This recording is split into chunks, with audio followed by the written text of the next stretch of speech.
Your Majesties, Your Royal Highnesses, Your Excellencies, dear laureates, ladies and gentlemen.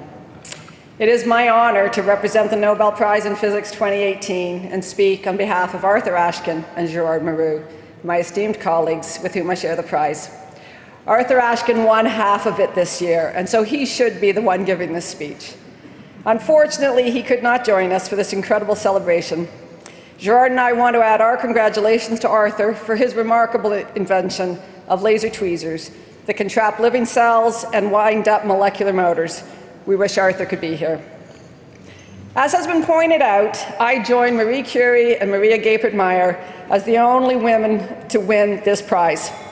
I am humbled to be in their company. Marie Curie is in a class all her own, as the first female winner and still the only person to win the Nobel Prize in 2 different science categories, an astounding scientist. For her PhD, Maria Gaypert-Meyer, absolutely.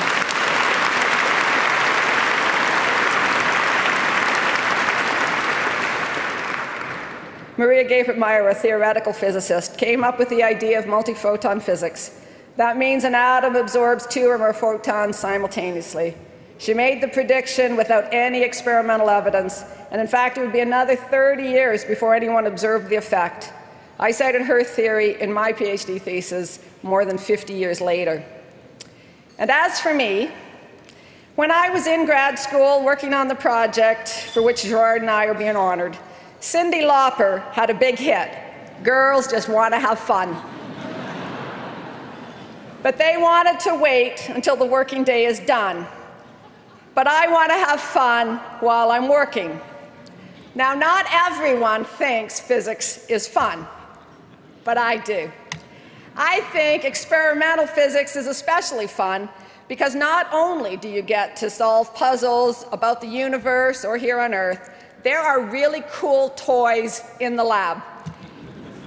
In my case, I get to play with high-intensity lasers that can do magical things, like take one color of laser light and turn it into a rainbow of colors. Just one of the amazing things we get to see in our laser labs. Gerard Mourou, who was my PhD supervisor, dreamed up the idea of increasing laser intensity by orders of magnitude. He did it while he was on a ski trip with his family. He probably shouldn't have been thinking about lasers. He just couldn't help himself. It was my job to take Gerard's beautiful idea and make it a reality. I built a pulse stretcher, then a laser amplifier, and then finally a pulse compressor. To do so, I had to learn to cleave optical fiber, machine a lot of parts, and do a lot of plumbing. Are you feeling the fun? I had to measure the pulse durations and the frequency spectrum. Not all of the measurements showed what we expected. We had to figure out the problems and then a way around them. That was the fun part.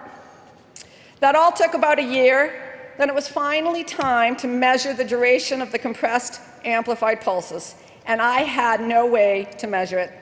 Steve Williamson, my colleague, had the way, and he wheeled his street camera into my lab one night, and together we measured the compressed pulse width of the amplified pulses. I will never forget that night. It is truly an amazing feeling when you know that you have built something that no one else ever has, and it actually works. There really is no excitement quite like it, except for maybe getting woken up at 5 in the morning because the Royal Swedish Academy of Sciences also thinks it was an exciting moment for the field of laser physics.